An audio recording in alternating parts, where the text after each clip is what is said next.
नमस्कार, नवी मुंबई नेटवर्कच्या on the स्पॉटमध्ये आपलं हार्दिक स्वागत आहे। आज आपल्यासोबत चर्चा करण्यासाठी उपस्थित आहेत महाविकास आघाडीचे राष्ट्रवादी काँग्रेस पक्ष शरदचंद्र पवार पक्षाचे अधिकृत उमेदवार संदीप नाईक। विधानसभा निवडणुकीच्या ऐन तोंडावर संदीप नाईक यांना एक राजकीय आव्हानात्मक निर्णय घ्यावा लागला। बेलापूर विधानसभा निवडणूक त्यांच्यासाठी आव्हानात्मक आहे का, या सर्व गोष्टींचा उलगडा आज आपण या मुलाखतीच्या माध्यमातून करणार आहोत। ऐन विधानसभा निवडणुकीच्या तोंडावर आपण पक्ष बदलण्याचा निर्णय का घेतला आणि त्यातही आपण राष्ट्रवादी काँग्रेस पक्ष शरदचंद्र पवार यांचा पक्ष का निवडला? 2019ची परिस्थिती आणि त्या परिस्थितीमध्ये नवी मुंबई शहराचा झालेला सर्वांगीण विकास, या विकासामध्ये गाव असतील, गावाभोवती वाढलेली गावठाण असतील, शहरामधील LIG, MIG, HIG, सिडको निर्मित मोडकळीस आलेली घरं, प्रायव्हेट सोसायट्या, इंडस्ट्रियल एरिया आणि त्याचबरोबर इंडस्ट्रीच्या बाजूला असलेली झोपडपट्टी, जर आपण पुढच्या येणाऱ्या 20-25 वर्षाचा जर विचार केला तर एकत्रितपणे चांगलं नियोजन करून टप्प्याटप्प्यानं शहराचा विकास करता येतो। नवी मुंबई शहराच्या विकासामध्ये या शहराचं नेतृत्व किंबहुना स्थायी समितीचा सभापती म्हणून 3दा या महानगरपालिकेचं बजेट सादर करण्याची संधी मला मिळाली। थेट नागरिकांशी संवाद साधून नागरिकांच्या अडचणी काय आहेत, नागरिकांच्या गरजा काय आहेत, शहराच्या गरजा काय आहेत, या समजून सर्वच म्हणजे आज सभागृहातल्या सर्वच सदस्यांना सोबत घेऊन या नवी मुंबई शहराचा विकास त्या कालखंडात स्थायी समितीचा सभापती म्हणून मी केला।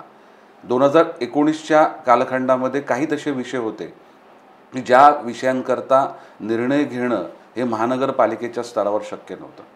नवी मुंबई महानगरपालिका ही इतर महानगरपालिकेच्या तुलनेनं खूप पुढे आहे। नवी मुंबई महानगरपालिकेतले प्रकल्प असतील किंवा कामाची पद्धत असेल, ही सर्व इतर महानगरपालिकेच्या पेक्षा ही वेगळी होती आणि ती नागरिकांना चांगल्या सुविधा देणारी ठरली होती आणि हे नामांकन संपूर्ण राज्याने देखील बघितले, देशाने देखील बघितले। स्वच्छतेमध्ये सलग या नवी मुंबई महानगरपालिकेला राज्यातला असेल, केंद्रातला असेल, ही पारितोषिकं मिळाली आणि प्रत्येक वर्षामध्ये प्रत्येक क्षेत्रामध्ये स्वच्छतेच्या आपलं शहर हे प्रगती करत राहिलं। परंतु जर आपल्याला गावठाणाचा प्रश्न जर आपल्याला सोडवायचा असेल, जर आपल्याला धोकादायक इमारतींचा प्रश्न सोडवायचा असेल, झोपडपट्टी भागामध्ये जर समतोल विकास साधायचा असेल, तर आपल्याला राज्य शासनाची धोरणांची मदत होणं ही अत्यंत गरजेची होती आणि तो निर्णय त्या कालखंडात घेतला गेला। त्यावेळेस देखील मला देखील शब्द दिलेला की ह्या निवडणुकीला लढण्याची संधी त्यावेळेस मला दिलेल्या शब्दाप्रमाणे मिळेल, परंतु शब्द फिरवला गेला आणि त्यावेळेस मला थांबावं लागलं। त्यावेळेस देखील कार्यकर्त्यांचा आग्रह होता, नागरिकांची त्या ठिकाणी भूमिका होती की आपण त्यावेळेस निवडणूक लढावी। पण मी म्हटलं की मी जर थांबलो आणि नवी मुंबई शहराचे जर दीर्घ प्रलंबित विषय जर मार्गी लागले तर मी थांबण्यामध्ये तो जो थांबण्याचा जो विषय आहे त्यामध्ये मला शहराची कामं झाली हे समाधान मिळेल आणि त्या दृष्टीनं त्यावेळेस मी थांबून जो उमेदवार पक्षाच्या माध्यमातून दिला गेला त्या पक्षाच्या उमेदवाराला यशस्वी करण्याकरता प्रामाणिक प्रयत्न केले। मी प्रामाणिक प्रयत्न केले, माझ्या समवेत आलेल्या सर्व कार्यकर्त्यांनी प्रयत्न केले। आम्हाला अपेक्षा होती की निवडणुकीचा निकाल लागल्यानंतर मला, माझ्या कार्यकर्त्यांना एक आभाराचा एक त्या ठिकाणी फोन येईल किंवा मेसेज येईल, परंतु त्याच्या विपरीत तुम्ही कोणी कामच केली नाही। जी कामं त्या ठिकाणी जी ही निवडणूक झाली ही पक्षाच्या माध्यमातून देखील मी जिंकलेली नाही, ही मी स्वतःच्या ताकदीवर जिंकलेली आहे। ठीक आहे म्हटलं की आता आपण काम केलं आहे त्यामुळे आपल्याला कोणाला काही बोलण्याची आवश्यकता नाही, परंतु नंतरच्या कालखंडात मी जी गोष्ट अनुभवली, अशा प्रकारची भूमिका किंवा अशा प्रकारची वागणूक ही प्रत्येक कार्यकर्त्याला त्यावेळेस त्या स्थानिक आमदारांच्या माध्यमातून दिली गेली। नंतरचा करोनाचा आलेला कालखंड, या करोनाच्या कालखंडामध्ये सर्वच माझ्या समवेत आलेले सर्वच सहकारी किंवा इतर देखील पक्षाच्या पदाधिकाऱ्यांनी, कार्यकर्त्यांनी, माजी नगरसेवकांनी त्या काळामध्ये आपलं कर्तव्यभाव बजावला आणि खूप चांगलं काम ह्या नवी मुंबईमध्ये उभं केलं। नंतरच्या कालखंडात एक संघटना म्हणून, पक्षाचा कार्यकर्ता म्हणून काम करत असताना मी ते देखील काम प्रामाणिकपणे केलं। ज्या निवडणुका किंवा जबाबदारी आली ती अत्यंत चांगल्या पद्धतीनं सर्व कार्यकर्त्यांना सोबत घेऊन प्रामाणिकपणे पार पाडण्याचा प्रयत्न हा देखील झाला। आणि 2024 मध्ये पुन्हा मला असं वाटलं की बाबा आता योग्य घटकाला, योग्य व्यक्तीला उमेदवारी दिली जाईल, परंतु पुन्हा कोणताही नागरिकांचा विचार न करता, पदाधिकाऱ्यांचा विचार न करता पुन्हा तोच निर्णय करण्यात आला. तो निर्णय झाला, परंतु तो निर्णय होत असताना या नवी मुंबई शहराच्या हिताच्या गोष्टींकरता, नवी मुंबई शहराची बाजू मांडण्याकरता आपण लोकप्रतिनिधी म्हणून विधानसभेमध्ये आमदार पाठवत असतो. परंतु जेव्हा जेव्हा नवी मुंबईच्या विषयी भूमिका मांडण्याची वेळ आली, तेव्हा बेलापूरचे आमदार हे गप्प बसले. नवी मुंबई शहराचं पाणी हे इतर शहरांना वळवण्याचा त्या ठिकाणी घाट घातला गेला. त्यावेळेस कोणीही त्याविरुद्ध बोलण्याकरता पुढे आलं नाही. त्यावेळेस मी आवाज उचलला की आमच्या शहरातलं पाणी जर कोणी चोरत असेल तर आम्हाला जनआंदोलन छेडावं लागेल. आणि त्यावेळेस आमची अपेक्षा होती की या शहराच्या हिताकरता ज्यांना आम्ही मतदान केलं, ज्यांच्याकरता आम्ही काम केलं, त्या आमदारानं ती भूमिका शहराच्या हिताची मांडली पाहिजे. असे अनेक विषय आहेत की ज्या विषयामध्ये नवी मुंबई शहराचं खच्चीकरण करण्यात आलं. नवी मुंबई शहराची जी सुविधा आहे ही कमी करण्याचा प्रयत्न केला गेला, परंतु त्यावेळेस या शहराच्या हिताची जपणूक करण्याची खऱ्या अर्थानं कोणाची जबाबदारी आहे तर ती लोकप्रतिनिधीची आहे, ती आमदाराची आहे. परंतु जे जे विषय, जे जे प्रकल्प किंवा जे जे धोरण आलं त्यामध्ये बिलकुलही आपल्या शहराचं प्रतिनिधित्व हे त्या ठिकाणी झालेलं मला बघायला मिळालं नाही. म्हणजे हा गावठाणाच्या म्हणजे सगळ्यांचा जो एकत्रित सगळ्यांना न्याय देण्याचा प्रश्न असेल, सिडको जे धोकादायक इमारतींचा प्रश्न असेल, किंवा 14 गावं जी नवी मुंबई शहराला जोडली गेली, या 14 गावांना या शहराला जोडल्यानंतर त्या 14 गावांचा विकास करण्याकरता लागणारा जवळपास 6,500 कोटी ते 7,000 कोटीचा खर्च हा राज्य शासनाने करावा. तो खर्च नवी मुंबईतील म्हणजे महानगरपालिका म्हणजे तो खर्च हा कररूपी ज्या नवी मुंबईच्या नागरिकांचे पैसे आहेत ते जर आपण इतरत्र दिले गेले तर त्या ठिकाणी नवी मुंबई शहराचं नुकसान आहे. म्हणजे नवी मुंबईची कामं थांबवायची आणि आपण जर इतर ठिकाणांचा जर आपण विकास करायला गेलो तर ते नवी मुंबई शहराच्या नागरिकांवर तो अन्याय आहे. आणि ह्याबद्दल एक भूमिका मांडण्याचं काम या स्थानिक आमदारांनी कधीही केलेलं नाही. त्यामुळे विरोधाला विरोध म्हणजे माझ्या विरुद्ध त्या ठिकाणी म्हणजे असत्य गोष्टींचं वक्तव्य करणं किंवा म्हणजे त्यामध्ये नेहमी अपमानित करण्याचा प्रयत्न करणं सर्वांनाच हा ठिकाणी झालेला आहे. माझ्यासारखा म्हणजे 2 टर्म आमदार राहिलेला व्यक्ती किंवा म्हणजे 1 टर्म नगरसेवक आणि स्थायी समितीचा सभापती म्हणून मी कामकाज केलं. मी या गोष्टी त्या ठिकाणी म्हणजे बाजूला ठेवू शकतो, परंतु कार्यकर्त्यांचा वारंवार अपमान हा त्या ठिकाणी मी नक्कीच सहन करणार नाही. आणि त्याच्या पलीकडे जर नवी मुंबई शहराच्या हिताच्या बाजू मांडण्याचं सोडून जर नवी मुंबईच्या अहिताचा विचार करत गेला असेल तर त्या ठिकाणी मला ही भूमिका घ्यावी लागेल. त्यामुळे हा निर्णय झाल्यानंतर मला इतर मार्ग देखील पक्षाच्या माध्यमातून सांगितले गेले, परंतु मी ते नाकारले. मला कोणत्याही प्रकारची बॅकडोर एंट्री नको आहे आणि मला ही निवडणूक लढायची आहे ती नवी मुंबईच्या स्वाभिमानाकरता, नवी मुंबईच्या विकासाकरता, नवी मुंबईच्या चांगल्या धोरणाकरता, बेलापूर मतदारसंघाच्या हिताच्या दृष्टीनं ही निवडणूक लढणं गरजेचं आहे. जर मी ही भूमिका आता मांडली नाही तर येणारं भविष्य हे मला माफ करणार नाही, पुढची पिढी मला माफ करणार नाही की आपल्याला हा अन्याय दिसत होता, आपल्या शहराची सुविधा कमी केली जात होती, आपल्या शहराची जी स्थिती जी 2019ला होती, मग त्यामध्ये नवी मुंबई महानगरपालिकेचे FD असतील, आपल्या शहरामध्ये असलेलं वर्किंग कॅपिटल असेल, ह्या सर्व गोष्टी ह्या 2-3 वर्षामध्ये एवढ्या प्रमाणामध्ये घटल्या की त्याचा एक दूरगामी परिणाम या शहराच्या विकासावर नक्कीच होणार आहे. आणि त्याकरता योग्य वेळी आपली भूमिका मांडणं गरजेचं आहे. मी म्हणजे स्वतः महत्त्वाकांक्षेनं हा निर्णय घेतला का तर तो नक्कीच नाही. म्हणजे मी आमदार नसताना देखील मला मिळालेला मानसन्मान म्हणून नागरिकांनी माझ्याप्रती जो आदर व्यक्त केला, मी त्या कालखंडात देखील माझं सामाजिक कार्य तसंच सुरू ठेवलं. म्हणजे माझ्या माध्यमातून ह्या 25 वर्षापासून सुरू असलेल्या सराव परीक्षा असतील, क्रीडा महोत्सव असतील, पर्यावरणाचे विविध कार्यक्रम असतील, स्वच्छता मोहीम असतील किंवा क्रीडेच्या माध्यमातून विविध स्पर्धांचं आयोजन असेल, ही एक सामाजिक चळवळ आणि शहरातल्या प्रत्येक घटकाला आपल्यासोबत घेऊन आपल्याकडे असलेली क्षमता, आपल्याकडे असलेला अनुभव किंवा आपल्या प्रती जो नागरिकांनी विश्वास व्यक्त केलेला आहे त्या विश्वासाला आपण सार्थ ठरण्याकरता आपण आपलं काम सुरू ठेवलं पाहिजे. परंतु हा अत्यंत महत्त्वाचा टप्पा आहे की ह्या टप्प्यामध्ये शहराच्या हिताच्या धोरणांची त्या ठिकाणी बांधणी किंवा नियोजन हे योग्य पद्धतीनं त्या ठिकाणी करणं हे अत्यंत गरजेचं होतं. त्यामुळे एक शहराचं हित, बेलापूर मतदारसंघामध्ये कार्यकर्त्यांना दिलेली अपमानास्पद वागणूक आणि जे धोरणं किंवा ज्या विषयामध्ये शहराची बाजू मांडण्याची गरज आहे त्यावेळेस एकदम जे गप्प बसण्याचं घेतलेलं धोरण, जे स्वतःला त्या ठिकाणी काहीतरी फायदा व्हावा, स्वतःचं राजकारण टिकावं, हा दृष्टिकोन डोळ्यासमोर ठेवून आपण शहराचं हित साधू शकत नाही.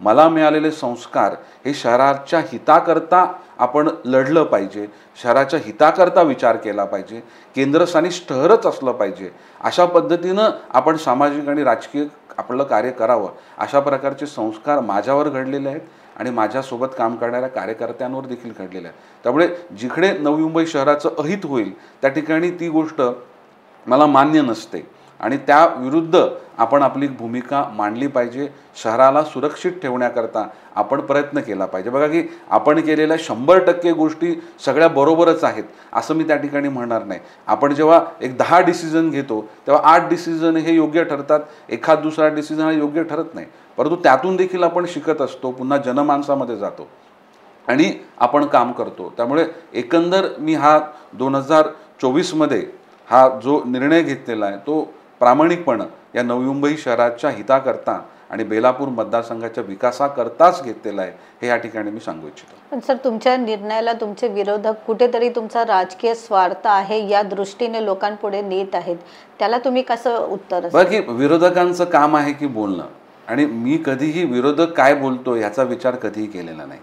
आपल्याला आपल्या सतसत विवेकबुद्धीला काय वाटतं, आपला अनुभव आहे, आपण जो जनमानसामध्ये जातो आणि जनमानसांना कोणत्या प्रकारचं काम अभिप्रेत आहे हा विषय किंवा ह्याचं नियोजन आणि आपल्या शहराच्या बद्दलचं विविध क्षेत्रांचं उद्दिष्ट हे आपण निश्चित करतो आणि त्या दिशेनं काम करत राहतो. त्यामुळे विरोधक काय बोलतायत याचा मी विचार कधी केला नाही आणि भविष्यात देखील करणार नाही. मी आजवर जे लोकप्रतिनिधी म्हणून मला संपूर्ण नवी मुंबईतल्या नागरिकांनी माझ्याप्रती जो विश्वास व्यक्त केला त्या प्रत्येक टप्प्यामध्ये मी माझं 100% त्या दिलेल्या पदाला न्याय देण्याकरता जी भूमिका मांडायला पाहिजे, जे कष्ट करायला पाहिजेत हे मी केलेले आहेत आणि ह्याची माहिती किंवा मी केलेलं काम हे नवी मुंबईतील नागरिकांना हे नवी मुंबईतील नागरिक जाणतात.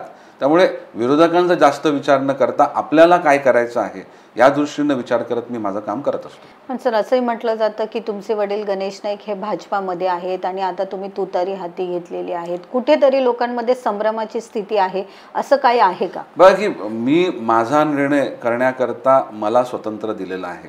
म्हणजे मी जरी माझे वडील जरी असले तरी माझ्या ज्या कामामध्ये जर मला एखाद्या क्षेत्रामध्ये काम करायचं आहे तर त्यांनी मला कधीही थांबवलं नाही आणि त्यांनी हा निर्णय मी जो घेतला हा माझा वैयक्तिक निर्णय आहे आणि मला या बेलापूर मतदारसंघामध्ये झालेलं बेलापूर मतदारसंघाचं नुकसान आणि त्याबरोबर बेलापूर मतदारसंघातील माझ्यासोबत आलेल्या सर्व कार्यकर्त्यांना, पदाधिकाऱ्यांना दिलेली अपमानास्पद वागणूक आणि जी धोरणं, ज्या धोरणामध्ये एका लोकप्रतिनिधींनी योग्य भूमिका मांडायला पाहिजे, शहराच्या हिताची भूमिका मांडायला पाहिजे, शहरातल्या नागरिकांना, पदाधिकाऱ्यांना, कार्यकर्त्यांना आपली भूमिका मांडताना विश्वासात घ्यायला पाहिजे. आपण एकत्रितदृष्ट्या सगळ्यांशी बोलून संवाद साधून जे निर्णय घेत असतो त्यामध्ये नागरिकांचं हित देखील साधलं जातं आणि शहराचं हित देखील साधलं जातं. त्यामुळे हा निर्णय जो माझा आहे हा माझा वैयक्तिक निर्णय आहे आणि त्या निर्णयाच्या अनुषंगानं मला महाविकास आघाडीतील तिन्ही पक्ष, शरदचंद्र पवार साहेबांची राष्ट्रवादी काँग्रेस पक्ष असेल, उद्धव बाळासाहेब ठाकरे साहेबांचा शिवसेना पक्ष असेल, भारतीय राष्ट्रीय काँग्रेस असेल, या तिन्ही पक्षाच्या नेत्यांनी माझ्याप्रती जो विश्वास व्यक्त केला आणि त्याचबरोबर या नवी मुंबईतील जे जिल्हाध्यक्ष आहेत, पदाधिकारी आहेत, कार्यकर्ते आहेत, ज्या पद्धतीनं त्यांनी माझं स्वागत केलं आणि मला पाठिंबा दिला, जेवढं आभार या सगळ्या महाविकास आघाडीच्या कार्यकर्त्यांचं मानावं तेवढं कमी आहे. मी साधारणतः म्हणजे आपण 2 महिन्यापर्यंतचा जर 1 महिन्यापर्यंतचा जर कालखंड आपण बघाल तर मी ज्या पक्षात होतो त्या पक्षाचंच काम मी प्रामाणिकपणे करत होतो. काय प्रकारची परिस्थिती निर्माण होईल हे मला नक्कीच माहिती नव्हतं. म्हणजे माझा प्रवेश होण्याच्या अगोदर काही नेत्यांचे होल्डिंग अगोदरच प्रवेशाचे लागलेले. माझ्या मनामध्ये एवढंच होतं की नवी मुंबई शहराकरता आज जर मी शांत बसलो तर येणारी पिढी ही मला माफ करणार नाही. ही मला विचारेल की आपण जर आपल्यावर अन्याय झाला, नवी मुंबई शहराच्या हिताची धोरणं घेतली गेली नाहीत आणि यावेळेस आपण तरीही गप्प का बसले, आपण आपली भूमिका का मांडली नाही, आपण निर्णय का घेतला नाही. त्यामुळे मी लढायचं हे निर्णय मी घेतलेला आणि मी खरोखर माझ्यासोबत असलेल्या सर्व पदाधिकारी कार्यकर्ते म्हणजे महापौर उपमहापौर नगरसेवक यांचं देखील मी मनापासून आभार व्यक्त करतो. माझ्या ज्या झालेल्या परिस्थितीमध्ये ही सर्व माझ्यासोबत असणारी सगळीच ही माझे सहकारी माझे कार्यकर्ते पदाधिकारी हे 100% पूर्ण ताकदीनं विश्वासानं माझ्यासोबत उभे राहिले. एवढा विश्वास हा मला खरोखर जेवढं त्यांनी मला दिलेलं पाठबळ हे मी कधीही विसरू शकत नाही. आणि त्याचबरोबर ह्या कालखंडामध्ये मला असं वाटलं की मला अपक्ष निवडणूक लढायला लागेल, कारण काही जणांचे प्रवेशाच्या चर्चा या सुरू झालेल्या, बातम्या देखील आलेल्या आणि होल्डिंग्स देखील लागलेले. परंतु त्या कालखंडात मला असं वाटतं की माझं भाग्य किंवा जो योग होता तो महाविकास आघाडीबरोबरच होता आणि त्याच्याहून तो शरदचंद्र पवार साहेबांच्या सोबत मला पुन्हा काम करायची संधी मिळेल हे मी कधीच विचार केला नाही. परंतु मी म्हणजे खूप आनंदी आहे की ज्या पद्धतीनं माझं स्वागत महाविकास आघाडीमध्ये केलं गेलं, या सर्व घटक पक्षांनी मला आपलेपणानं माझा सन्मान केला, माझ्याप्रती जो विश्वास व्यक्त केला, त्याबद्दल मी खरोखर त्यांचं मनापासून आभार व्यक्त करतो. तुमची एंट्री झाली, मात्र तुमच्या एंट्रीमुळे काही जणांना ब्रेक लागला आणि तेच कुठेतरी फ्रस्ट्रेशन आज निघतंय का विरोधकांचं? नाही बघा की आता म्हणजे लोकशाहीमध्ये प्रत्येकाला निवडणूक लढण्याचा अधिकार आहे. प्रत्येकजण आपलं मत व्यक्त करू शकतो, परत त्याच्यामध्ये सत्यता असली पाहिजे. निवडणुका आहेत म्हणून आपण काहीतरी बोलणं किंवा आपली भूमिका मांडणं हे चुकीचं ठरेल. त्यामुळे प्रत्येकाला महत्त्वाकांक्षा असते. प्रत्येकाला समाजकार्य करत असताना राजकीय क्षेत्रात देखील आपण जावं, आपण देखील निवडून यावं अशी इच्छा प्रत्येकाची असते. त्याबद्दल म्हणजे मी म्हणणं त्यामध्ये काही म्हणणं असतं ते चुकीचं ठरेल. त्यामुळे प्रत्येकजण आपली क्षमता आणि लोकांचा कल आणि म्हणजे पदाधिकारी पक्षांची भूमिका या दृष्टीनं काम करत असतो. सर, आता सातत्याने असे पण आरोप होत आहेत की घराणेशाही, पुन्हा हे मुद्दे काढून विरोधक आपलं कुठेतरी राजकीय वजन वाढवत आहेत आणि तुम्हाला डाऊन करतायत, अशी काय स्थिती? जर आपण घराणेशाहीचा जर विषय म्हणला तर हो, म्हणजे मी 5 वर्ष आमदार होतो, 5 वर्ष मी आमदार नाही, परंतु करोनासारख्या कठीण काळामध्ये आपलं कर्तव्य व्हावं म्हणून मी आमची जबाबदारी पार पाडली. तेव्हा मी ज्या आमदारांनी त्यांची भूमिका किंवा जबाबदारी पार पाडायची होती त्यांनी ती पार पाडली नाही, परंतु माझ्या कार्यकर्त्यांच्या समवेत मी जी काही माझं कर्तव्य भाव आहे त्या पद्धतीनं काम करण्याचा प्रयत्न या करोनाच्या कालखंडामध्ये केला. त्यामुळे मी सामाजिक काम करतो आणि हे जर कोणाला घराणेशाही वाटत असेल तर मग ती माझ्या घराची समाजसेवा करायची परंपरा आहे आणि हे कोणीही किती बोललं तरी मी ती परंपरा खंडित करणार नाही. आणि एखाद्याला बोलायचं असेल, आरोप करायचे असेल तर त्यांनी त्याच्यामधलं सत्यता तपासली पाहिजे. जर तुम्ही वारंवार जर खोटं बोलत असला, असत्य बोलत असला तर नागरिकांना ते कळतं की हे फक्त आपलं राजकीय स्वार्थ कुठेतरी उद्दिष्ट पूर्ण व्हावं, निवडणुकीमध्ये आपल्याला महत्त्व मिळावं, एखाद्याला आपण कमी दाखवण्याचा प्रयत्न करावा, या दृष्टीनं त्या ठिकाणी हे प्रयत्न हे प्रत्येक इलेक्शनमध्ये केले जातात. त्यामुळे आपण दुसऱ्यांवर काही बोलण्यापेक्षा आपण काय केलं या गोष्टींच्यावर माझा भर हा जास्त असतो. त्यामुळे विरोधकांनी बोलत राहावं, आमचं काम आहे काम करण्याचं आणि आम्ही आमचं काम करत राहणार. असं काही चॅलेंजेस वाटत आहेत का तुम्हाला? कारण की या मतदारसंघात उभे राहिलेले जे कॅन्डिडेट आहेत आणि तुम्ही याला चॅलेंज मानताय का? बघा, मी माझी कुठलीही निवडणूक म्हणजे माझ्या सर्व जीवनामधल्या असलेल्या ज्या निवडणुका आहेत यामध्ये मला का लढायचं आहे हे उद्दिष्ट मी पहिला निश्चित करतो. ते उद्दिष्ट निश्चित झाल्यानंतर आपली भूमिका ही नागरिकांपर्यंत मतदारांपर्यंत पोहोचवणं आणि त्याच्यानंतर मग आपले सर्वतोपरी प्रयत्न करणं, चांगल्या लोकांना जोडणं आणि त्यांना विश्वास संपादन करून वाटचाल करण्याचं काम करत मी माझ्या निवडणुका लढलेल्या आहेत. त्यामुळे काय कोण लढतंय, काय आव्हानं आहेत याचा विचार मी कधीही निवडणुका लढताना केलेला नाही. मतदारांनी संदीप नाईक यांना का निवडून द्यावं? अगदी नवी मुंबई शहरातल्या नागरिकांना माहिती आहे की ह्या शहराशी कोणाची नाळ जोडलेली आहे.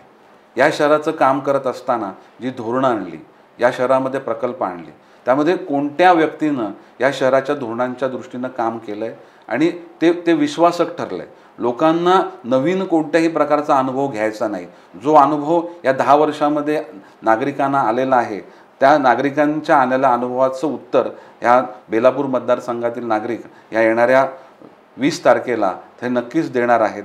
परंतु त्याच्याबरोबर जर नागरिकांना आपल्याप्रती विश्वास वाटतो, जर नागरिकांचं आपण ऐकून घेणारे आहात, या शहराचं हित साधणारे आहेत आणि ही भावना जर नागरिकांच्या मनामध्ये असेल तर नक्कीच नागरिक योग्य पद्धतीनं विचार करून आपला निर्णय घेतील. जर मतदारांनी तुम्हाला कौल दिला तर तुम्हाला काय वाटतं की बेलापूर मतदारसंघाचा जो 10 वर्षाचा जो झालेला विकास किंवा राहिलेला विकास आणि पुढचा विकास याचा तालमेल तुम्ही कसं करा? मी सांगतो की 2019 आणि ह्या जर आपण 10 वर्षाचा विचार केला तर विधानसभेमध्ये ह्या बेलापूर मतदारसंघाची मांडलेली बाजू किंवा या मतदारसंघामध्ये नवी मुंबई महानगरपालिका आहे, तर नवी मुंबई महानगरपालिकेच्या हिताचा विचार केला पाहिजे. मग सिडकोच्या माध्यमातून आपल्या शहराला काही मिळालं पाहिजे, MIDCच्या माध्यमातून मिळालं पाहिजे, राज्य शासनाच्या माध्यमातून मिळालं पाहिजे. आपल्या शहरानं देण्याची भूमिका नसावी. आजवर मला मिळालेले संस्कार हे शहराला केंद्रस्थानी ठेवून आपण शहराचं हित साधलं पाहिजे. आपल्या शहरातल्या नागरिकांवर कमीत कमी बोजा हा कराचा आपण टाकला पाहिजे. आपण बघितलं की गेली 20 वर्ष या शहराचा कोणत्याही प्रकारचा टॅक्स वाढलेला नाही, या शहराची पाणीपट्टी वाढलेली नाही, या शहराची घरपट्टी वाढली नाही. तर ह्या गोष्टी आपल्याला पुढे अशाच जर घेऊन जायच्या असतील तर आपल्या शहराची आर्थिक स्थिती आपल्याला चांगली मजबूत ठेवावी लागेल आणि त्याकरता आपल्या शहराच्या ज्या काही इन्फ्रास्ट्रक्चर करता ज्या आपल्या फॅसिलिटी आहेत ह्या दिवसेंदिवस वाढल्या पाहिजेत. आज या शहराची लोकसंख्या जवळपास 18 लाख आहे. जर बेलापूर मतदारसंघाचा विचार केला तर जवळपास एक 7.5 ते 8 लाख ही नागरिकांची लोकसंख्या आहे. मतदारांची संख्या जवळपास 4 लाख आहे. ही येणाऱ्या कालखंडामध्ये वाढणार आहे, ही 40-50% वाढणार आहे. मग ती लोकसंख्या वाढल्यानंतर त्याच पद्धतीने इन्फ्रास्ट्रक्चर वाढलं आहे का? शहरामध्ये मैदानं वाढले आहेत का? शहरामध्ये गार्डन वाढले आहेत का? शहरामध्ये समाज मंदिर वाढले आहेत का? शहरामध्ये पार्किंगची व्यवस्था झाली का? ह्या दृष्टीचा देखील प्रत्येक वॉर्ड निहाय, नोड निहाय, गावानिहाय, झोपडपट्टी निहाय, इंडस्ट्रियल ब्लॉक्स निहाय हा विचार करणं गरजेचं आहे. पर्यावरणाचा समतोल देखील राखला पाहिजे.